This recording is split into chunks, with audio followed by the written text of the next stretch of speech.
Selama bulan Mei lalu, Polda Metro Jaya mencatat lebih dari 1.400 kejahatan di wilayah Jabodetabek. Berdasarkan data ini, jenis kejahatan jalanan tergolong tinggi seiring dekatnya Hari Raya Idul Fitri.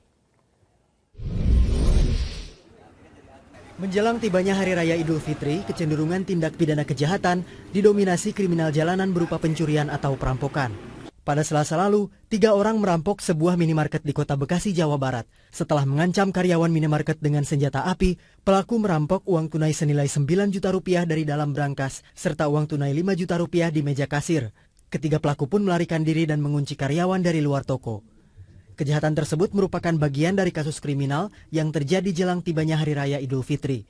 Pada bulan Mei 2015, Polda Metro Jaya mencatat lebih dari 500 kasus pencurian dalam berbagai modus. Kriminolog Adrianus Meliala menilai hal itu terjadi karena adanya kesempatan untuk berbuat kriminal ketika sebagian besar orang berkumpul di ruang publik. Meski demikian, kecenderungan kejahatan tersebut sebenarnya tidak berubah. Pencurian, pencopetan, dan seterusnya. Nah, dengan kata lain, pelaku kejahatan membaca ini, dan itulah yang kita sebut sebagai distorsi ya. Jadi seolah-olah meningkat, padahal sebetulnya begitu kemudian lebarannya lewat, apalagi ketika kemudian semua orang sudah nggak punya duit gitu ya, pulang kampung, sudah pulang dari mudik, sudah nggak punya duit, maka lalu kejahatan-kejahatan yang bersifat street crime ini, itu lalu kemudian turun dengan drastis. Karena memang yang namanya street crime itu memang dari segi modus, itu sederhana. Sementara itu, Kapolda Metro Jaya mengatakan kondisi di ibu kota dan sekitarnya relatif aman. Meski demikian, pihaknya tetap akan berupaya menindak pelaku kejahatan. Ini yang beraksi di Jawa Timur, di Bekasi, sama pelakunya yang menggunakan pistol. Sudah, ini sebenarnya kelompok-kelompok begal itu juga. Sekarang lagi kita bekerja keras untuk mengejar mereka. Orang-orang ini udah tahu. Ya, mohon doa aja, mudah-mudahan dalam waktu singkat segera terungkap. Selain mengantisipasi terjadinya tindak kejahatan, warga pun dihimbau untuk lebih waspada sehingga tidak memicu adanya kesempatan untuk seseorang melakukan tindak kriminal. Tim Liputan Metro TV.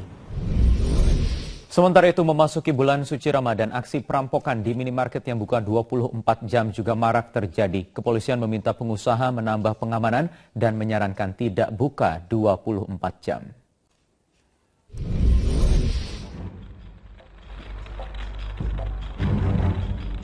Dari CCTV di sebuah minimarket di kawasan Bekasi, Jawa Barat, terekam aksi penodongan sekawanan perampok pada Selasa lalu. Perampok datang dini hari dengan sepeda motor ke minimarket yang buka 24 ini. Para pelaku lalu mengancam karyawan minimarket dengan senjata api dan menguras seluruh uang yang ada di brankas minimarket. Dalam satu malam, 3 perampokan dengan modus serupa terjadi di Bekasi, Jawa Barat.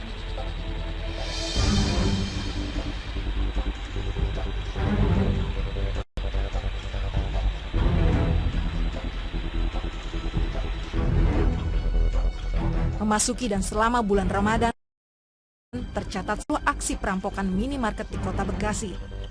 Dalam setiap aksinya, para perampok menggasak uang jutaan rupiah. Selain di Kota Bekasi, perampokan minimarket juga terjadi di Jakarta selama 3 pekan terakhir. Dari data di Treskrimum Polda Metro Jaya tercatat 5 perampokan terjadi di ibu kota. Salah satu minimarket yang menjadi sasaran perampokan di Cempaka Putih, Jakarta Pusat tetap buka selama 24 jam.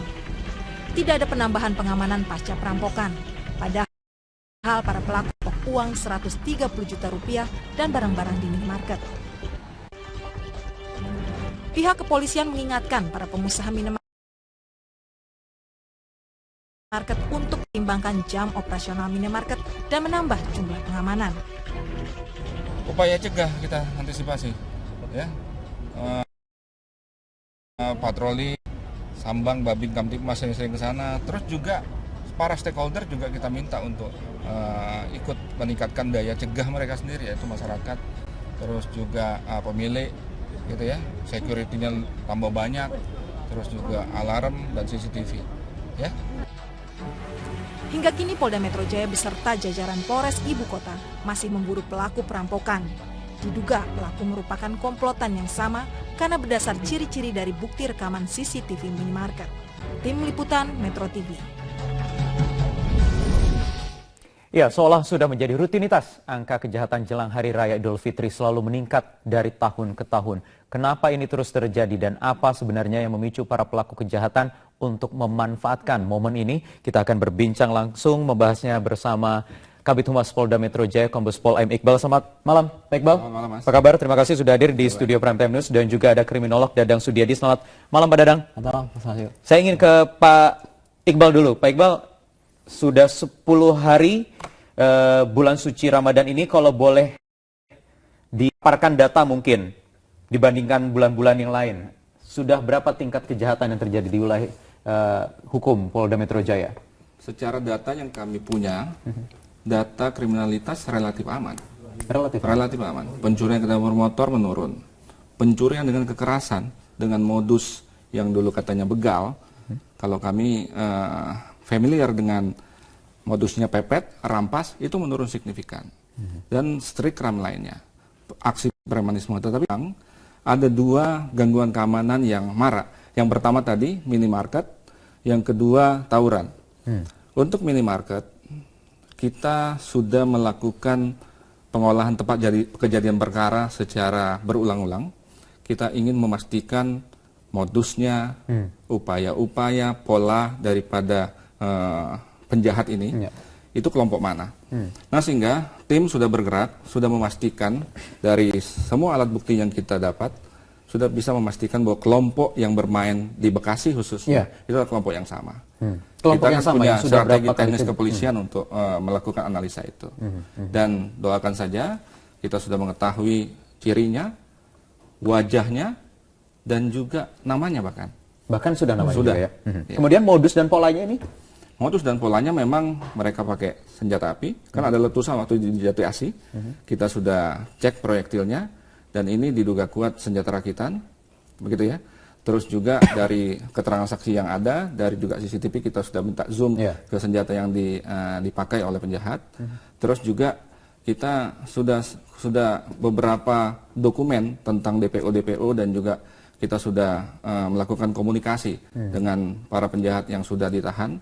Dan sudah kita pastikan bahwa mereka lah yang bermain. Dan ini memang terlokalisir sementara ini di wilayah Bekasi gitu ya? Begini, ini mungkin teori balon. Ya. Kita mengencangkan di Jakarta, begitu kan? Karena Jakarta kencang, mungkin mereka beralih ke ring, ke Bekasi, mungkin ke Tangerang, mungkin ke Depok, dan lain sebagainya. Begitu. Dan memang teori mengatakan bahwa ketika kesempatan itu ada, mereka main. Mereka melakukan aksinya. Nah, maka dari itu kepolisian tidak henti-hentinya melakukan upaya komunikasi dengan masyarakat agar meningkatkan daya cegahnya sendiri. Walaupun polisi harus juga melakukan aksi-aksinya, melakukan penyebaran simbol-simbol kepolisian di tengah-tengah masyarakat untuk meniadakan kesempatan itu. Oke, saya ingin ke Pak Dadang. Pak Dadang, apakah memang para pelaku ini termasuk yang tadi minimarket atau mungkin di jalan atau juga di wilayah pemukiman ini memang memanfaatkan momen bulan Ramadan, apalagi memang sebentar lagi juga sudah Lebaran, banyak orang mudik dan lain sebagainya, karena dari catatan tahun ke tahun ada saja peningkatannya begitu. Oke. Ini dalam konteks kajian yang saya dalami biasanya, kejahatan kan terjadi karena pertama karena ada potensial offender-nya, ada calon pelakunya. Kemudian yang kedua ada calon korbannya atau korban yang sangat menggiurkan. Menggiurkannya apakah karena dia memang lemah, gitu, kurang pengawasan misalnya, atau menggiurkannya karena dia punya sesuatu yang diharapkan oleh para pelaku kejahatannya, contohnya misalnya uang, barang gitu kan. Kemudian yang ketiga peluang, kesempatan gitu. Jadi kejahatan itu tidak akan terjadi kalau cuma ada kesempatan saja, tapi kemudian sasarannya tidak ada, nggak akan terjadi gitu. Oleh karena itu kemudian kita harus secara situasional, tadi Bapak menyampaikan sebenarnya tadi teori balon itu teori situasional sebetulnya Pak, yang diselesaikan dalam konteks pendekatan pencegahan kejahatannya secara situasional. Jadi kalau ditekan di sini, maka dia akan melembung di tempat yang lain. Nah, gimana caranya supaya yang di tempat ini tidak terjadi kejahatan? Ya tekan juga gitu, tekan lagi, tapi satu lagi, balon kalau ditekan terus-menerus meledak Pak. Itu yang mungkin perlu diantisipasi. Ledakannya itu bisa dalam artinya meledak ini nanti bisa difusi, Pak. Nah, mungkin difusi gitu. Jadi perampokan kita kan nanti dia akan bergeser ke jenis kejahatan yang lain gitu. Sebagai contoh misalnya dulu di Riau ada pembalakan hutan ditekan gitu, kemudian dia beralih ke perampokan gitu. Itu yang mungkin perlu diantisipasi oleh pihak kepolisian gitu.